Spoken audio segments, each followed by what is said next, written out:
So thank you everybody for attending. This is our fifth of six thought leader interviews. We have Jody Sutter with us today, who kindly provided a number of questions for our thought leader survey.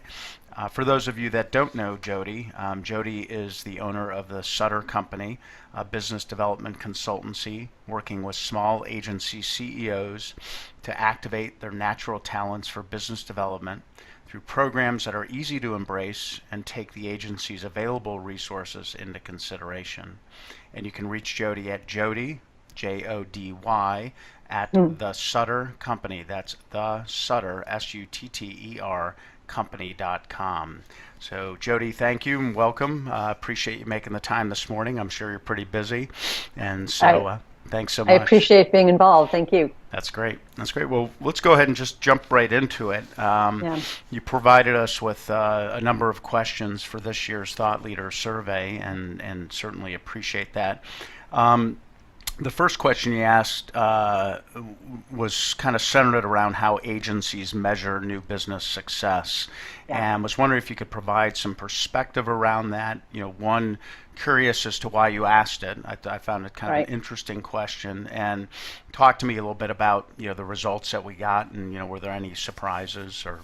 Yeah, well, the reason I asked it is in my experience, a lot of times when, and maybe it's only with a trigger point when agencies come to me, and you may find that in your business too, the number one thing on their minds is, I need new business, I need to fill my pipeline, I need to convert some leads, I need short-term revenue. Panic. And and it's not to say that those needs aren't entirely real and serious. Yep. But I also think that it's a real mistake not to measure new business success in the longer term, and also not just in revenue, because measuring new business success just in revenue doesn't necessarily, it leaves out a lot of qualitative stuff. So it doesn't necessarily measure whether you're doing the right kind of work for the right kinds of clients. So I often also try to encourage people to think about, are you fulfilling your mission? Are you growing in the way that you want to grow at the right pace, or are you growing too fast sometimes even? And I was really gratified to see how many different types of answers there were. And sure, there were people saying, it's about the revenue, but there were a lot of words that came up about mission and values and the right opportunity. Yep. So I thought that was great. That's cool. To what extent is it important for business owners to look at their employee base and how they're evaluating the success of the new business effort? You talked about right fit and things like that. Is that something that you think is important for CEOs of agencies to consider? I just want to make sure I answer the question. In other words, for the CEO to take the temperature of his or her team to see if they're happy about the.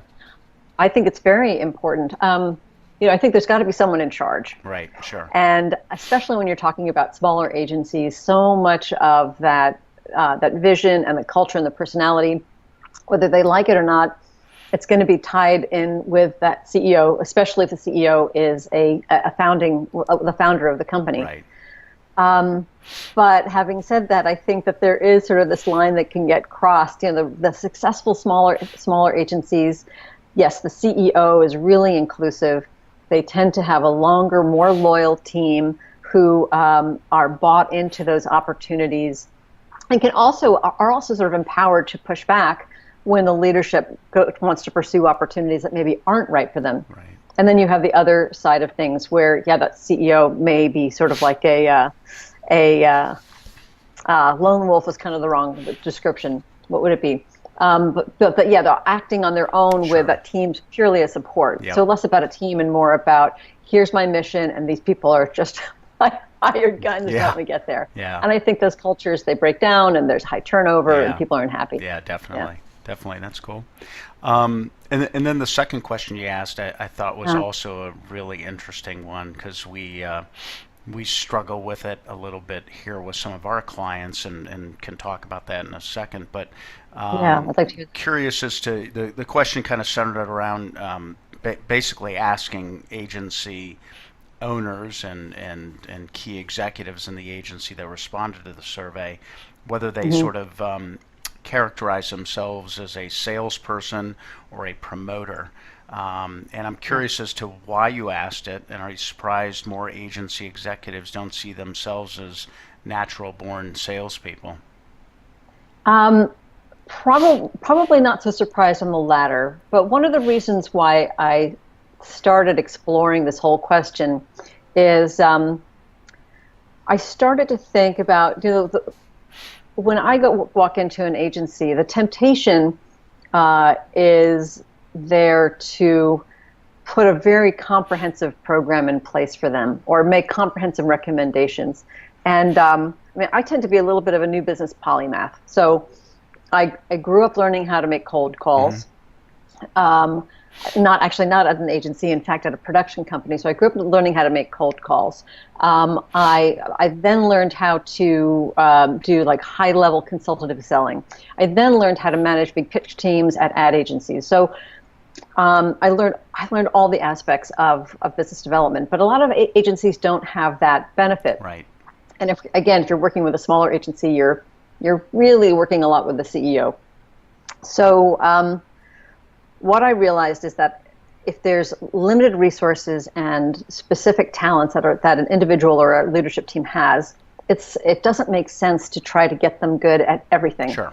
So I started thinking, well, how do I decide, or how do we decide together what's going to be best for them? Okay. And I started thinking about this continuum of the natural-born salesperson versus the natural-born promoter. And the natural-born promoter is it's an inexact word, but what I mean about is the natural-born salesperson would be that type of person who is fearless as far as making those one-on-one connections, is charismatic in a room with one or several people, it's easy for them to think on their feet. Okay. They're very driven by the close of the sale. And the promoter is more about the person who is more prone to have sort of the big idea, big insights, Okay. either for their clients or for the industry. I think of like a natural-born promoter would be more like a Bob Greenberg Okay, of sure. of RGA, or a Gary Vaynerchuk of VaynerMedia. And it's not to say that they're not great salespeople either. Although I've worked with Bob Greenberg and I have a huge amount of respect for him. I think he's one of the smartest guys in the business. He's actually not a great salesperson, but he's a fantastic communicator in front of a large group of people. He's very talented at developing, coming up with the next big idea that the industry can sort of latch themselves onto, okay. And he's out there on the vanguard. Right. So, okay. So I think for CEOs, if they can then start to see themselves on the continuum, then I can start to prescribe what is best for them. And so that's what I was sort of curious to see if that's a question that they had ever even encountered themselves. Is there, based on your experience, is an agency more likely to be more successful if the leader is a salesperson versus a promoter, or have you seen sort of a mix of results? I don't, you know what, I was about to, I'm going to, I guess, qualify my answer. I'll be completely honest. I don't know if I've got enough empirical data that's cool. to really give you an accurate answer. But what I will say is where it falls apart is when a person who comes up with really big ideas and is more comfortable in front of a room of 500, when you start to force them into like a prospecting role. Right. Like, I'm going to teach. So that doesn't work. Whereas I spend a lot of time with CEOs who I do think are natural-born salespeople, where I help them to start to shed some other responsibilities, maybe to focus in on the business, and maybe even help their team support that person with what they need. So it's more about, I think the success is when you do what you're good at, and the failure comes with if you deny your natural talents in order to try to do something you're not naturally good at. Sure. Yeah. Okay. That's interesting. Yeah. The way I was kind of thinking about it was somewhat similar. I understood the question. I think as it, relates to our world here at RSW, and I'm sure agencies and how, I'm sure agencies deal with the same thing. one of the biggest challenges we face is getting our clients to put on their sales hats when they've had that initial meeting with that prospective marketer, and they That's need to interesting. nurture them and move them down the line. I think the Yeah. talents of that required for that nurturing are different than the talents of standing in front of the room or standing in front of a group, or For sure. being on the phone and talking about your Yeah. agency, whether you're a promoter or a sales Yeah. person, during that phase. And so it's that's a little, that a little bit different than what you're talking about, but Yeah. it's still having somebody in your agency that can sell and think in those terms, not Yeah. like a used car salesman, but as a smart strategic salesperson that can move Yeah. that prospect down the line. So You definitely know, tough.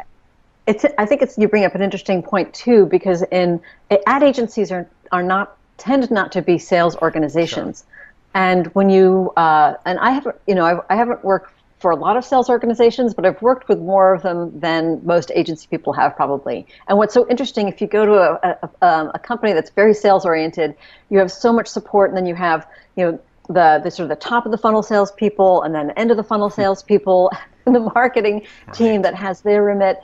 And so I think that in some ways, I think you're talking a little bit about that. Like, you guys are for top of the funnel. We're going to get you those Yeah. opportunities, and then you partially. So what happens? What, if you don't mind me asking you a question? What do you tend to do when that CEO or that team is kind of useless or not ready? I'm going to take that back. Retract. If they're not ready or they're not well equipped to take the baton that you're handing them. Then the new business director that is responsible for that account has to step in and either push Okay. them along or Yeah. carry the ball themselves. So here they're incentivized to not just set meetings, but now they're given incentives when our clients close business. So they're Mm, motivated to see that prospect that they've set the meeting with, that the agency principal has met with.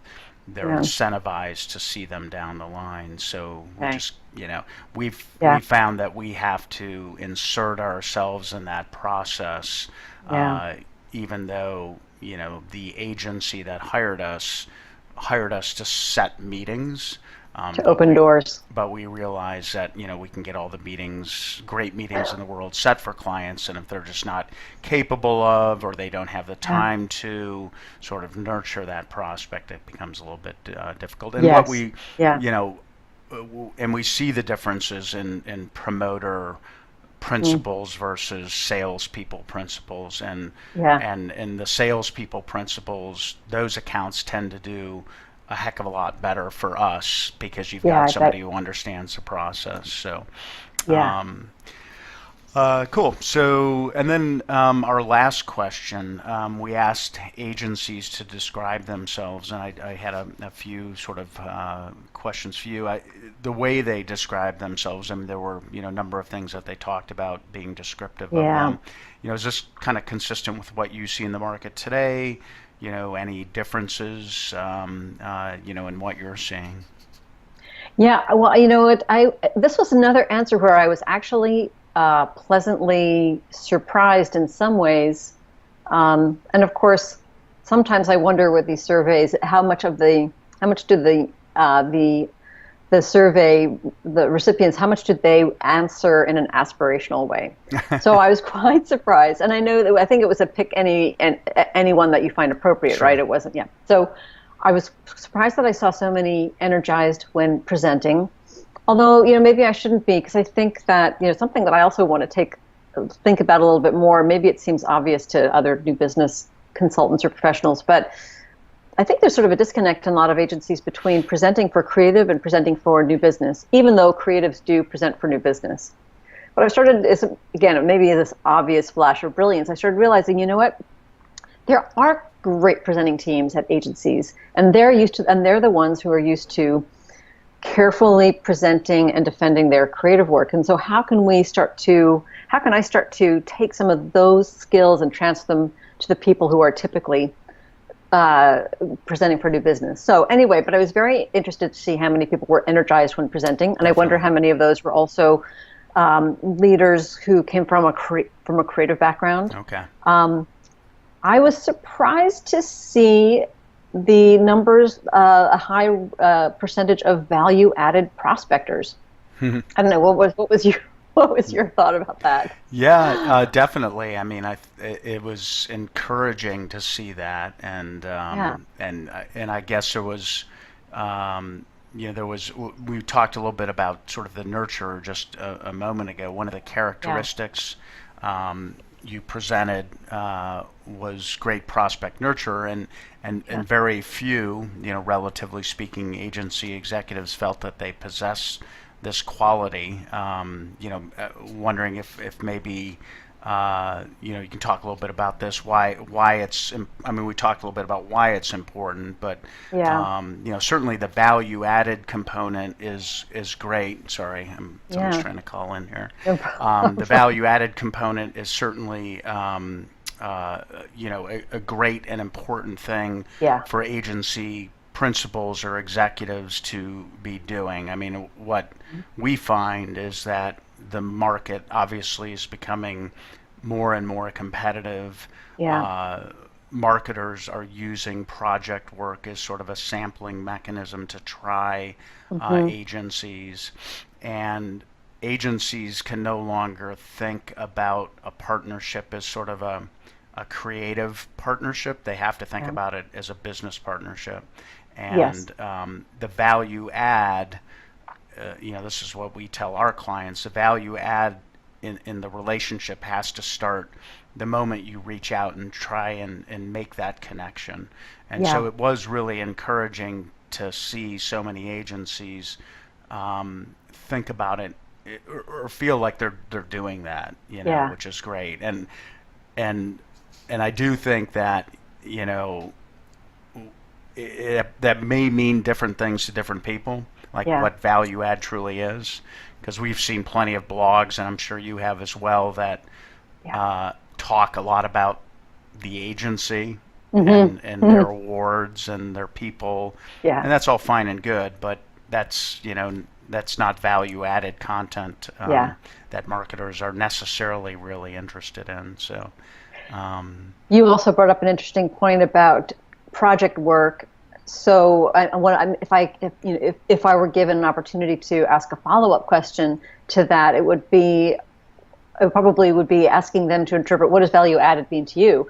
So does it mean, well, we'll throw in a free consultation session, or does it mean value? To me, I think probably is the same as you think. Value added prospecting means being able to deliver targeted content with a point of view over a period of time that it takes to close that particular target prospect. That may have nothing to do with giving free services away. Sure, definitely, yeah. So I thought it was interesting.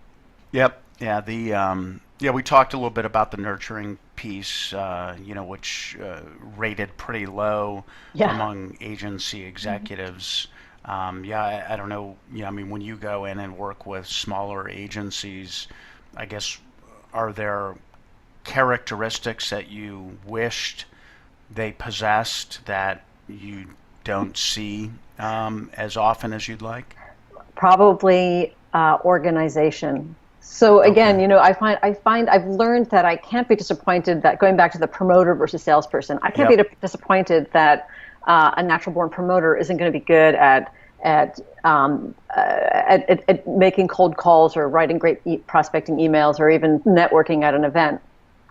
So I can't, and vice versa. But where I think they lack mostly is just the organization. So once you know what your talents and personality are best suited for, great. Then I try to put a program in place, and then really the trick is getting them to stick to the program. Getting them to embrace consistency and the systems and the tools and the framework that are going to keep them on track. So that's probably what the heck is that organization. And last thing, just want to cover off. You we asked each of our thought leaders to provide one piece of advice for agencies, and appreciate you doing that, and that's in the report. And